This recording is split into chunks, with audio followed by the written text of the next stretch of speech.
အခုကတော့ကျွန်တော်တို့ဒီရန်ပီးတို့ cherry tin တို့ဆိုထားတဲ့ဒီသမုတာတဲ့တချင်းလေးကိုပေါ့နော် instrumental လေးပေါ့ဒီ melody အသွားလာလေးတွေ drum pattern လေးတွေကိုဒါကျွန်တော်လုပ်ကြည့်ထားတာပေါ့နော်အခုကျွန်တော်ကြည့်နေတဲ့သူတွေလည်းလေ့လာလို့ရအောင်ကျွန်တော်လည်းဒါပြကြည့်ရပါတော့တကယ်ဆရာကြကြီးတော့မဟုတ်ဘူးဒါပေမဲ့အတိုင်းအတာတစ်ခုအထိကိုလည်းလှုပ်ထားပါတော့melody အသွားလာလေးတွေကြည့်လို့ရမယ် drum pattern လေးတွေ808တွေသူတို့ဘယ်လိုလှုပ်ထားလဲဆိုတာကြည့်မှာပေါ့ပြောရရင်စာကုန်းရေးတယ်လို့ပဲပေါ့နော်ကိုရေးမဲ့စာကုန်းကပထမဆုံးကိုကကောင်းကောင်းကြီးမရေးတတ်သေးရင်ဘယ်လိုပုံစံမျိုးလုပ်အောင်ဆိုတော့တအားကောင်းတဲ့စာကုန်းကိုသဘောကျတဲ့10အုပ်လောက်ကိုဖတ်ကြည့်တယ်ပြီးတော့မှကိုခေါင်းစဉ်နဲ့ကိုက်တဲ့ဟာတွေကိုဘယ်လိုပြောမလို့ဖတ်တယ် data တွေကိုယူတယ်ဒါပြီးကကြမှာကိုကြိုက်တဲ့ပုံစံလေးရဲ့ကိုယ့်ရဲ့မူအတိုင်းပြန်ရေးတယ်လို့ပေါ့နော်တချင်းနေဆိုလဲဒီ remake လေးတွေလုပ်ကြည့်တယ် cover လေးတွေလုပ်ကြည့်တယ်အဲ့ဒါအနေမှာနောက်ခါကျတော့ကိုပိုင်ဒီတီးလုံးတွေ beat တွေလုံနိုင်တာပေါ့နော်ဒါဒီအတွက်ပေါ့ကျွန်တော်လဲလေ့လာနေတာပေါ့နော်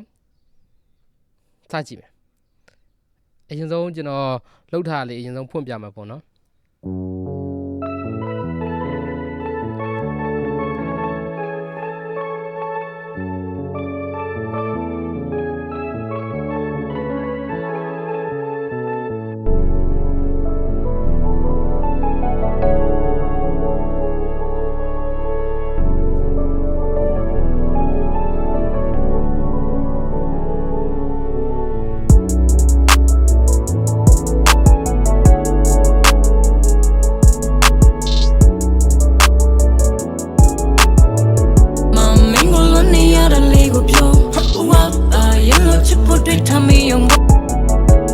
copyright မိပါဆိုလို့ vocal တွေတော့အများကြီးထည့်လို့မရဘူးပေါ့ဒါဒီတူတူတူဆိုရဒီဟာလေးကို melody လေးကိုကျွန်တော်ရှားကြည့်ထားပါတော့ဒါလေးတင်လုပ်ပြမယ်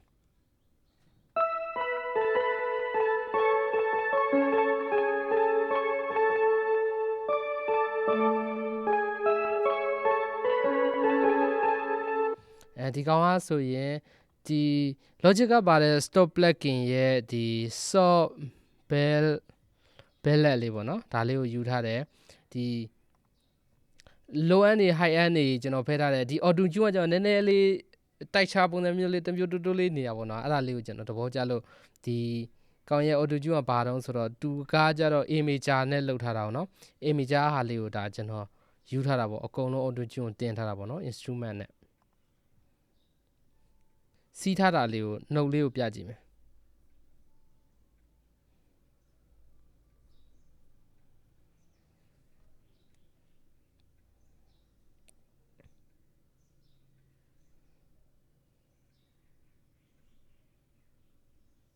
ဒီကဒီနှုတ်လေးတွေကိုပြန်စီရစေချင်တာပေါ့နော်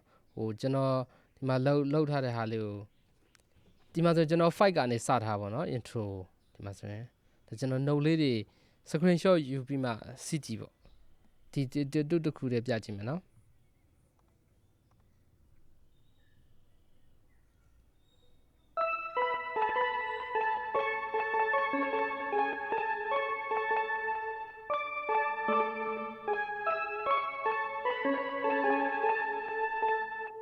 နောက်ဟာတွေလည်းအတူတူပဲ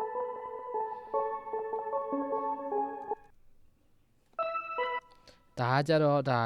ကျွန်တော်တစ်ခုတည်းနဲ့လှုပ်ထားတာပေါ့နော်နောက်တစ်ခုကကြတော့သူကလည်းဒီအတူတူပဲ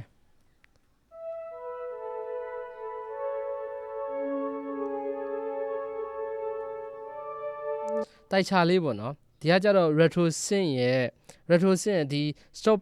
ဒီ logic stop plugin ပဲ retro synth ရဲ့ lash pad လေးကိုကျွန်တော်တုံးထားပါတော့ဒီကောင်မှာလဲ EQ high end လေးတွေ low end လေးတွေ cap လုပ်ထားတယ်ပေါ့နော်ဒါပြီးရင်နောက်တစ်ခုကကြတော့ဒီကောင်ကကြတော့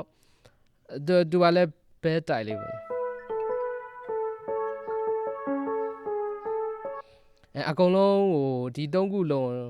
ဒီကောင်ကြတော့ Xenology ရဲ့ဗာလဲ piano and airpad လေးပေါ့နော်ဒါလေးကိုကျွန်တော်သုံးထားတာပေါ့ဒီကောင်အားလုံးကိုသူတိုက်ချများရင်များတယ်လို့ဒီ white လုပ်လို့ရတာပေါ့နော်ဘယ်လိုပြောထားပါတော့တစ်ခုကိုပန်ကိုဒီဘက်လုပ်မယ်ဒီဘက်ကိုပန်လုပ်မယ်အလဲမှာအဲ့လိုမျိုးလေးတချင်းကိုမြန်ပို့ပြီးတော့မှ white ဖြစ်တာပေါ့နော်အဲ့လိုမျိုးဖြစ်လို့ရတယ်ပေါ့ဒီတိုက်ချလေးတွေများလေးလောက်ထားတော့တချင်းပြည့်စုံတယ်လို့လည်းခံစားရတယ်ပေါ့နော်ဒါတ တစ်ခုချင်းဆိုရင်တိတ်စင်မပြေ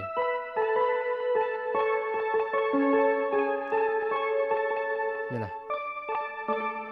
ဒါဆိုရင်တင်းသွားပါအဲ့လိုမျိုးလေးပေါ့နော်သူကဒါပြီးရင် तू ကဘလို့လာတာတော့ဆိုတော့ဒီ intro ကဒီတိုင်းလေးနည်းနည်းhigh end လေးတွေပါပြီမဲ့ဒီ bass တို့ဒီ bass တွေရောက်ခါကြတော့ तू ကဒီ low bass ဖြစ်တာလေးနဲ့ရေအောက်ရောက်သွားတယ် water ဖြစ်တာ water လို့အဲ့လိုမျိုးလေးသွားတာပေါ့နော်ဒီမှာဆိုရင်ကျွန်တော်ဘာလုပ်ထားအောင်ဆိုတော့ဒီမှာဆိုရင် low bass ဖြစ်တာလေးနဲ့ဒီမှာကြည့်ကြည့်နော်ဒီ EQ မှာကြည့်ကြည့်လိုက်ဒီ bass ကိုရောက်တာနဲ့ဒီ low bass ဖြစ်တာလေးနဲ့ပိုးရောမှာအတန်းလေးကိုနည်းနည်းလေးဝေးသွားတဲ့ပုံစံမျိုးလေးဆွဲသွားမှာပေါ့နော်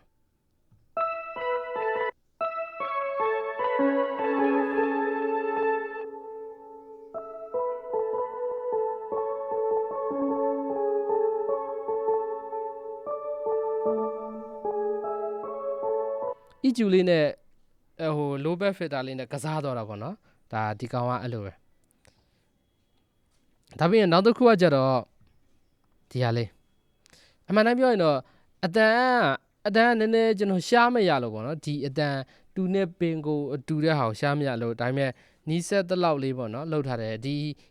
ဟိုဟာတွေကတော့ note တွေကတော့တူမဲ့ထင်တယ် note တွေကတော့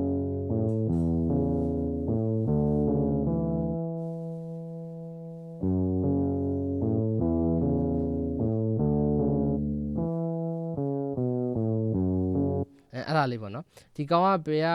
မှန်တိုင်းပြောရင်တော့အကုန်လုံးကြီးတော့တိတ်မတူဘူးလို့ပြောမှာပေါ့ဟိုစမ်းကြည့်ပေါ့နော်ဒီ Xenology ရဲ့ switch on ဒီဟာလေးကိုသုံးထားပေါ့နော်သူ့ရဲ့ key လေးကိုကျွန်တော်ပြကြည့်မယ်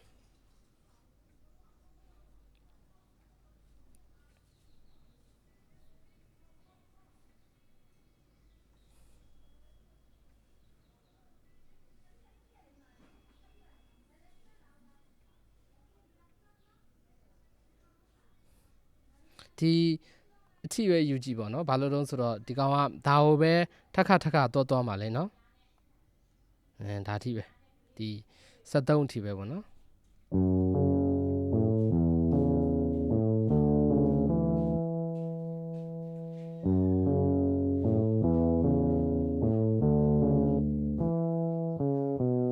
ဒီကောင်မှာဆိုဒီနားလောက်ထိတူတယ်ဒီကောင်ကနေတူတာဒီဟာလေးကိုနှုတ်ပြောင်းတော့တာဒါလေးပဲ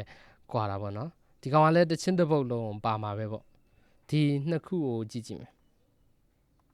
ဒီကတော့ဒီနှစ်ခုပါပဲဒီ intro က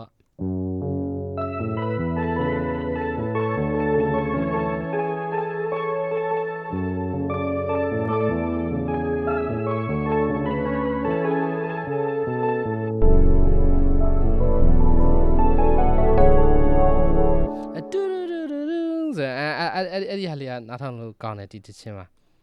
ဒီကောင်ကဘယ်ဟာကိုသုံးထားတာတော့ဆိုတော့ဒီ Logic ရဲ့ဒါလည်း stop plugin ပဲဒီ Alchemy ဒီ pad ကိုမှာ floating in the ether အဲ့ဒါလေးကိုသုံးထားပါတော့ဒါပြီးရင်ဒီကောင်လဲ low bass filter high bass filter လေးကိုနည်းနည်းလေးလောက်ထားတယ်ပေါ့နော်ဒီတူရဲ့အဟာလေးကိုကြည့်ကြည့်အောင်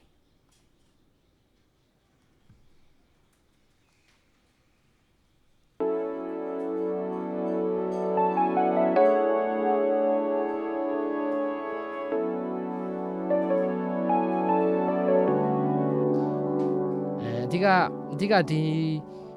key နှစ်ခုကြတော့ဒီဟာလေးပဲဒီကောင်က mid ကိုနည်းနည်းလေးကျွန်တော်လိုချင်တဲ့ပုံစံမျိုးလေးနဲ့မျိုးကြောင့်ဒီကောင်လေးတွေ key လေးတွေကြည့်ကြည့်မယ်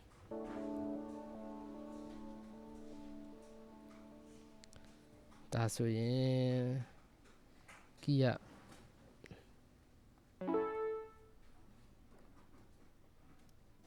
ဒီမှာဆိုရင် F sharp ဒါပြီးရင်ဒီကောင်က F sharp A ဒါပြီးရင် F sharp ပဲเนาะဒါလည်း F sharp ပဲ F sharp ပြီးရင်ဒါပြီးရင် D အဲ့ဒီ key နှစ်ခုဒီ21အထိပဲပေါ့เนาะဒီကောင်ကိုကျွန်တော်ကဟိုအရင်ဆုံးကော့ချကြည့်လိုက်တယ်ကော့ကနည်းနည်းတော့ဆင်မယ်ဒါအကြည့်တော့အကုန်တူမယ်မထင်ဘူးဒီဒါပြီးရင်ဒီကောင်လေးလှုပ်ထားပါเนาะဒီ melody လေးလှုပ်ထားတာပေါ့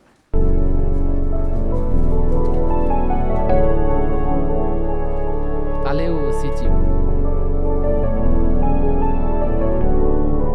ဒီနောက်ကဟာတွေလည်းအကုန်လုံးအတူတူပဲ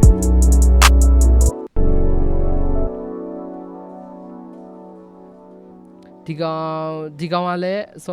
အစောနာဟာနဲ့အတူတူပဲဒီကောင်က Xenology ရဲ့ flat EP လေးပေါ့တစ်ခုတည်းကြည့်အောင်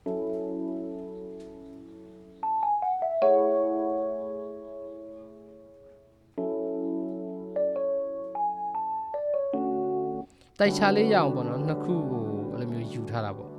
ဒါပြင်ဒီကောင်က make ကြတော့စောနာ F sharp A F sharp D ဟိုဟာကိုသွားတာပေါ့နော် major တွေဟိုဟာတွေနဲ့ပေါ့နော်ဒါပြင်နောက်တစ်ခုကကြတော့ဒီကောင်က base ကကြတော့ဘာလဲရုံဆိုတော့ base ကအမှန်တမ်းပြောရင်နည်းနည်းလေးတော့တိတ်မတူးထင်တယ်ဒီ mid လေးကနည်းနည်းလေးကွဲမယ်ထင်တယ်ဒါပြကြည့်မယ်ပေါ့နော် mid ကပါလေးလဲဆိုတော့ဒီကောင်ဒါဆိုရင် F sharp E ဒါပြီးရင်ဒီကောင် D ဒီကောင်ကလည်းအတူတူပဲဒီဟာကိုပဲတစ်ခုတည်းသွားတာပေါ့နော်ဒီကောင် solo လေးနားထောင်ကြည့်မယ်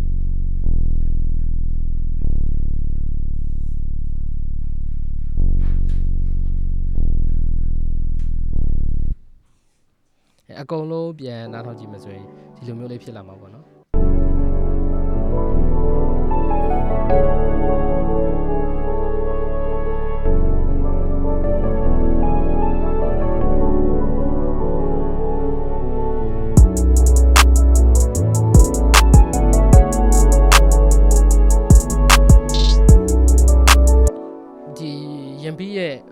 လုံးဝ drum ကတော့လုံးဝမိုက်တယ်နားအတော့ကိုမိုက်တဲ့ထဲမှာပါတယ်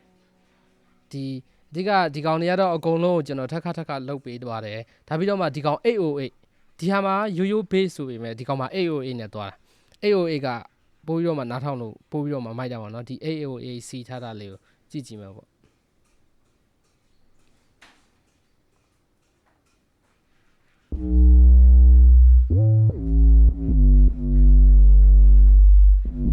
မအစနေပြန်ကြည့်ကြည့်နော်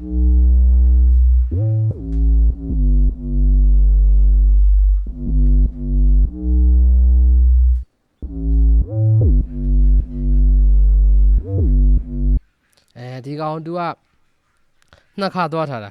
ဒီ808နဲ့ဒီ808နဲ့ကတူတယ်ဒါပေမဲ့ဒီ bus ကိုအပြောင်းမှာတော့ဒီ808နည်းနည်းပုံစံလေးပြောင်းသွားတယ်ဘယ်လို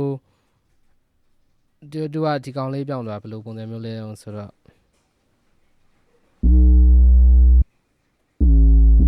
ဒါလေးကိုပြကြည့်မယ်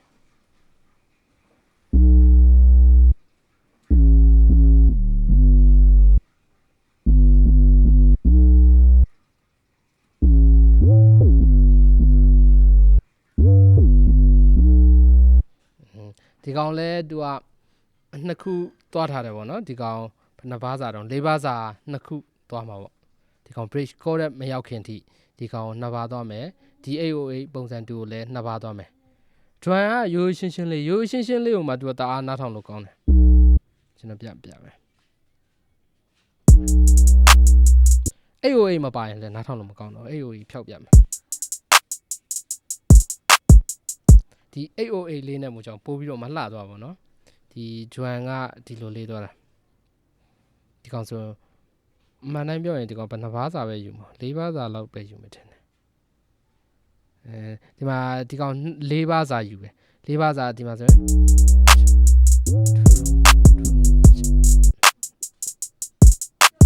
ဒီမှာ၄ပါးစာဒီကောင်ကိုပဲ copy ကူးပြီးတော့မှဒီဘက်ကိုပို့တာပေါ့နော်ဒါပေမဲ့ဒီကောင်နားမှာဘယ်ဟာလေးကွာသွားမလို့ဆိုတော့ဒီ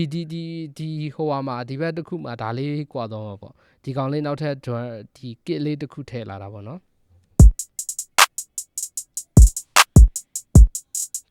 ဒီမှာဆိုရင်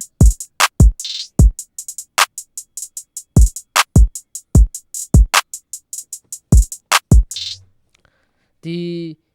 hi hat row လေးတွေကလှသူ hi hat row ကဘယ်လိုပုံစံမျိုးလဲဆိုတော့ဒီမှာကြည့်မယ်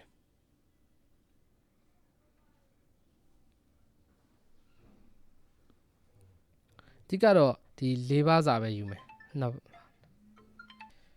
ဒီ hi hat လေးကိုကြည့်မယ်ပေါ့နော်သူကအမှန်တမ်းပြောရင်ဒီ၄ပါးစာကိုစီးထားတာပေါ့နော်ဒီမှာဆိုရင်ဒီ hi hat row တစ်ခုတည်းပြကြည့်မယ်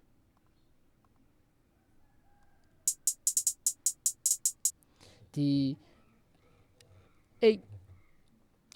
အေးဘာပုံစံမျိုးလေးနဲ့သွားတာဒါမပြတော့ပါဒီမှာဒါလေးကိုကျွန်တော်ကြည့်ကြည့်ပေါ့နော်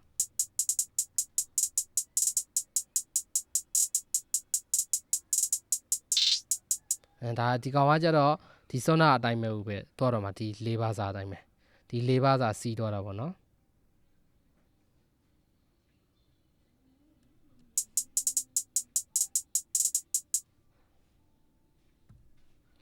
ဒီကလပ်ကတော့ဒီဘီရဲ့ဟိုတဝက်မှာအကုန်လုံးချသွားမှာပဲတူချက်ဆိုရင်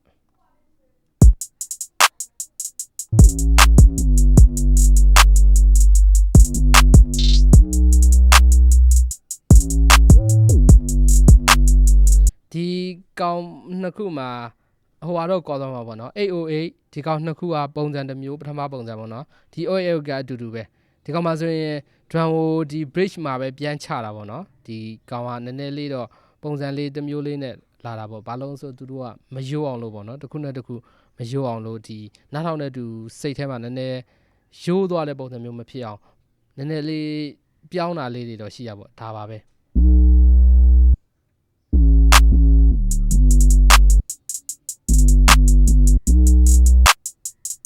ဒီAOA ကလည်းဒီ AOA တစ်ခုပဲသူကဟိုကလောက်သွားတာပေါ့နော်ထပ်သွားတာပေါ့ဒါဆိုရင်ဒီဒါပါပဲဒါနောက်ခါတွေတော့ပို့ပြီးတော့မှ melody တွေအကုန်လုံးကျွန်တော်လုပ်ကြည့်မယ်ဒါကကြတော့ကျွန်တော်ဒီအဓိကသွားတဲ့ဟာ melody လေးတွေနဲ့ဒီ call လေးတွေကိုပဲအဓိကလိုက်တော့ပါနောက်ခါတွေပို့ပြီးတော့မှဒါထက်ကောင်းအောင်လုပ်ကြည့်မယ်လုပ်ပေးမယ်ပေါ့နော်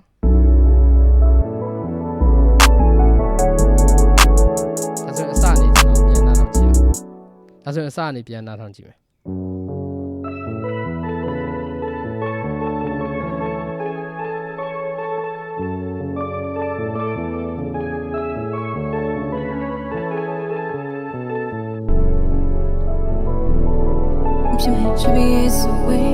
ချစ်ပြီးဆိုဆွေပေါင်းဖရလောက်တက်ကပမလာလုံးဖြစ်မဲ့ချစ်ပြီးဆိုမင်းနာရမလမညောဒေးပန်တင်းငမြောက်ဘိုကယ်တွေကတော့အများကြီးထည့်လို့မရဘိုကယ်တွေထည့်ရင်ကျွန်တော် copyright မိသွားပြီကျွန်တော်တချင်အတန်တွေပျောက်တော့မှာပေါ့နော်အဲကြောင့်ဒါပါပဲအဓိကတော့ဒါပါပဲပေါ့နော်